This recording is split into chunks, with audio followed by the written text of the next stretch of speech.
కృష్ణకుమార్ గారు, రాజమండ్రి నుంచి మీరు పోలవరం పరిణామాలను మీరు పరిశీలిస్తున్నారు. ఇప్పుడు వచ్చిన కొత్త ప్రభుత్వం అధికారాన్ని చేపట్టిన నేపథ్యంలో పోలవరం భవితవ్యం ఎలా ఉండబోతుంది? ఇంతకు ముందు జగన్ హయాంలో జరిగిన పరిణామాలను మీరు ఎలా విశ్లేషిస్తారు? ఈ ప్రాజెక్టు విషయంలో చెప్పేవన్నీ అబద్ధాలు.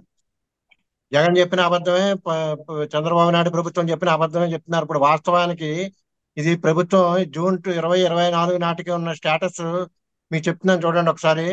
బ్యాలెన్స్ వర్క్స్ 65.5% ఉన్నాయి. 72% నేను పూర్తి చేసేసానని నేను చెప్తున్నాడు. ఇప్పుడు balance work government of India ప్రకటించిన సెంట్రల్ వాటర్ కమిషన్ ప్రకటించింది ఏంటంటే బ్యాలెన్స్ వర్క్ 65.5. ఇది కూడా ఇది ఎక్స్క్లూడింగ్ పవర్ హౌస్. ఇవన్నీ వాస్తవాలు వదిలేసి ఒక రకంగా చెప్పాలంటే మీడియా కూడా తప్పుడు అంకెలు తప్పుడు సమాచారాలు ఇస్తుంటే అదే కరెక్ట్ అనుకుని మీడియా కూడా ప్రచారం చేస్తోంది. ఇందులో జరుగుతున్న వాస్తవాలు ఏంటంటే యాక్చువల్ గా ఇవాళ అడ్వర్క్స్ గా ఇంక్లూడింగ్ అడ్వర్క్స్ ల్యాండ్ ఎక్వేషన్ R&R కలిపితే 34.5% మాత్రమే జరిగింది.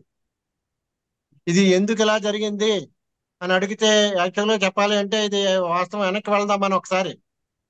ఇది రాష్ట్ర విభజన జరిగినప్పుడు 2/6/2014 అంటే 2 జూన్ 2014 నుంచి ఈ ప్రాజెక్ట్ ని యూనియన్ గవర్నమెంట్ టేకప్ చేయాలని ఆ యాక్ట్ లో చట్టంలో స్పష్టంగా చెప్పారు. పార్లమెంట్ ఎనాక్ట్ చేసిన విషయంలో దాన్ని పక్కన పెట్టారు.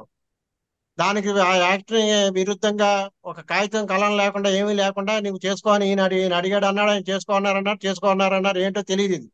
ఇదంతా పరమ బూత్. మొదటి నుంచి ఇవాళ వరకు పోలవరం ప్రాజెక్ట్ వరకు 2/6/14 నుంచి ఇవాళ వరకు జరిగేదంతా కూడా బూతు.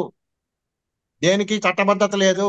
ఇది చట్ట వ్యతిరేకంగా జరుగుతోంది. ఇది ఎలా జరుగుతోంది అంటే రాజకీయంగానే వాళ్ళు ఎవరో ఆయన అడిగాడు ఈయన ఇచ్చాడు అంటున్నారు. అడిగింది పోయిన తర్వాత జగన్ వచ్చాక నాది సంబంధం లేదు చట్ట ప్రకారం మీరే చేయండి అని అన్నాడు అంటే ఈయన అనలేదు. ఇదంతా కూడా కమిషన్ల వ్యవహారం కింద ఒకటి. ఇందులో నిజం వల్ల ఏంటంటే మొత్తం నిజం వల్ల 2019 ఎన్నికల ముందు మోడీ గారు చెప్పింది మాత్రం నిజం. ఇది కమిషన్ల కోసం ఏర్పడిన ప్రాజెక్ట్ కింద తయారు చేశారు. ఇది జాతీయ ప్రాజెక్టు. ఇది యూనియన్ గవర్నమెంట్ టేకప్ చేయాల్సిన ప్రాజెక్టు. ఈ గవర్నమెంట్ కి ఏ ప్రభుత్వానికైనా సరే బాధ్యత ఉంది. ఇవన్నీ వదిలేశారు. ఇది కేవలం ఒక ఆయన అన్నట్టుగా ఏటీఎం అని వాడాడు. నేను ఏటీఎం అంటలేదు కానీ కమిషన్స్ కింద లేకపోతే వాళ్ళకి కావాల్సిన వాళ్ళందరికీ వర్క్స్ ఇచ్చుకోవడానికి ఇలాంటి ఇలాంటి వాటి గురించి ఏజెన్సీలు మార్చడం ఇవన్నీ జగన్ చేసిన అలాగే చేశాడు. చంద్రబాబు నాయుడు చేసిన అలాగే చేశాడు. వాస్తవాలు తెలియకుండా జర్నలిస్టులు కూడా ఏంటంటే ఆయన ఏదో చేసేసాడు ఈయన ఏదో చేసాడు ఎందుకు ఇలా జరిగింది దాంట్లోకి పెడదాం. పోనీ కట్టారు కాగితం పత్రం లేదు. పార్లమెంట్ ఎనాక్ట్ చేసింది. ఆ ఎనాక్టింగ్ చేసిన దాన్ని అమలు చేశారా లేదు.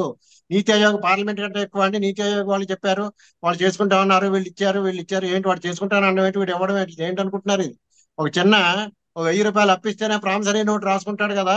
పల్లెటూళ్ళలో కానీ ఎక్కడైనా కానీ 1,00,000 రూపాయలు అప్పిస్తే ఏమి లేకుండా ఎవడైనా ఇస్తారు చేబుతుల కింద.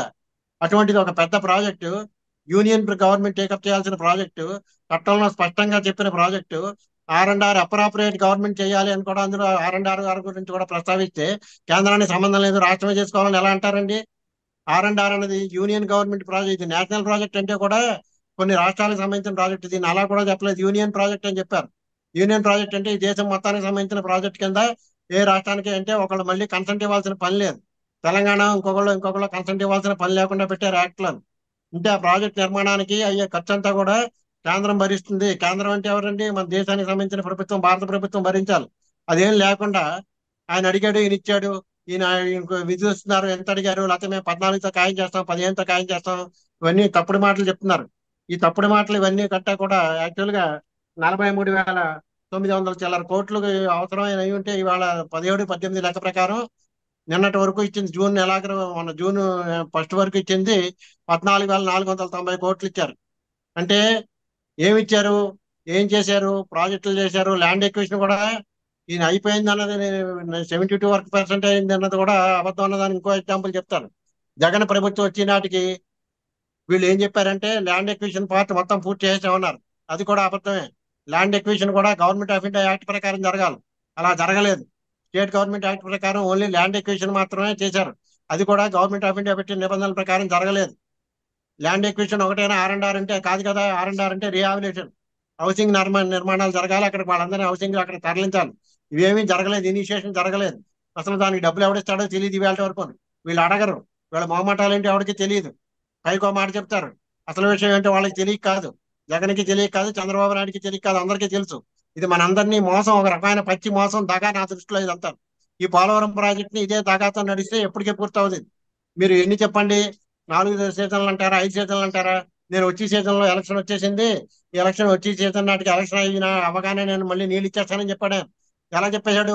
ఇంకా 4 సీజన్లు కానీ అవ్వడానికి వచ్చే సీజన్ నుంచి నీళ్ళు ఎలా ఇచ్చేస్తానని చెప్పాడు. ఇవన్నీ ఏంట్రా అంటే, నేను ముందే చెప్పినట్టుగా వీళ్ళు ఎవరికి కూడా చిత్తశుద్ధి లేదు. ఈ ప్రాజెక్ట్ మీద చిత్తశుద్ధి ఉన్నవాడు ఏకైక నాయకుడు ఒక్కడే కనబడుతున్నాడు, ఆయన రాజశేఖర రెడ్డి. ఆ రాజశేఖర రెడ్డి కూడా కాలువలు కడుతుంటే కాలువలు ఎందుకు అన్నారు. నాగార్జున సాగర్ ప్రాజెక్ట్ వచ్చిన తర్వాత 20 ఏళ్ల వరకు కాలువలు లేక అవస్థలు పడ్డారు.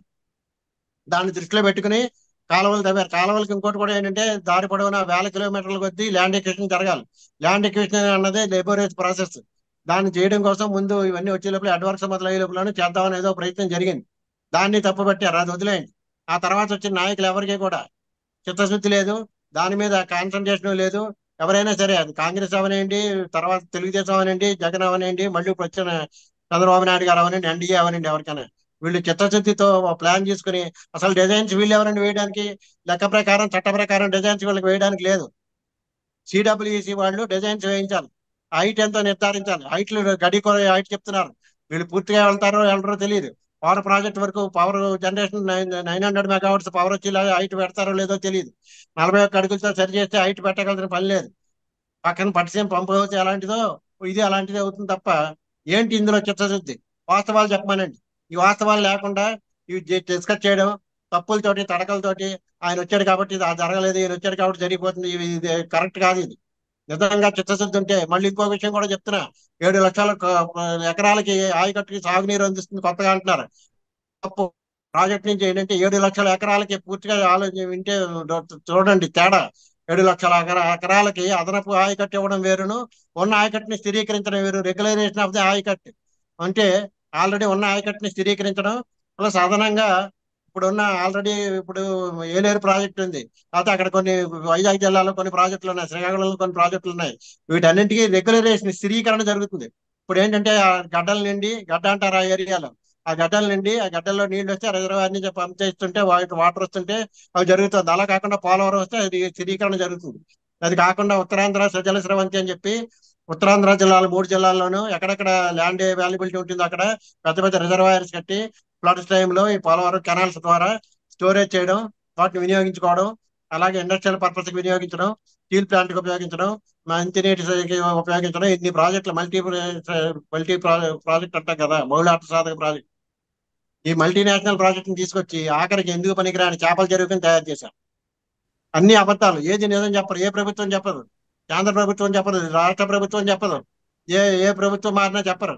పైగా నీతి ఆయోగ్ అంటారు, మాట్లాడితే నీతి ఆయోగ్ ఏమైనా పార్లమెంట్ కంటే ఎక్కువ? నాకు అసలు అర్థం కాదు. ఏంటండి ఇవన్నీ అబద్ధాలని? ఇప్పటికైనా సరే చెప్పండి, వాస్తవాలు చెప్పండి. ఎంత పర్సెంటేజ్ పని అయింది, ఎంత పర్సెంటేజ్ పని అవుతుంది వీళ్ళ వల్ల అవుతుంది? అసలు మీకు ఏంటి పని? ప్రాజెక్ట్ ని యూనియన్ ప్రభుత్వం అని చెప్పి యూనియన్ గవర్నమెంట్ కట్టాల్సిన ప్రాజెక్ట్ ని చేతిలో తీసుకోవడం ఏంటి? వాడి మీద వీడి మీద బ్లేమ్ చేసుకోవడం ఏంటి? మీకు పని ఏంటి మీకు అసలు? ఇది ఒక జాతీయ ప్రాజెక్ట్ కంటే కూడా ఇదిగా పెట్టి అప్రాపరేట్ అథారిటీ అన్నారు. Appropriate authority union government. ఆ యూనియన్ గవర్నమెంటే ల్యాండ్ ఎక్విజిషన్ చేసినా, ల్యాండ్ R&R అమలు చేసినా, ఎవరు చేసినా చేయాలి. వాడు మాట్లాడట్లేదు, వీడు అడగట్లేదు, ఏంటండి ఇది? ఎవరి నుంచి ఇచ్చేస్తారు ఇది? అందుచేత నా దృష్టిలో ఇప్పుడు వరకు జరుగుతున్నదంతా బోతు. ఇప్పుడు వరకు జరుగుతున్న డిస్కషన్స్ అన్ని కూడా అర్థసత్యాలు, అసత్యాలు. అందుచేత ఇప్పటికైనా వాస్తవాలు చెప్పడానికి ప్రయత్నం చేయండి అన్నది నా కంటెంట్.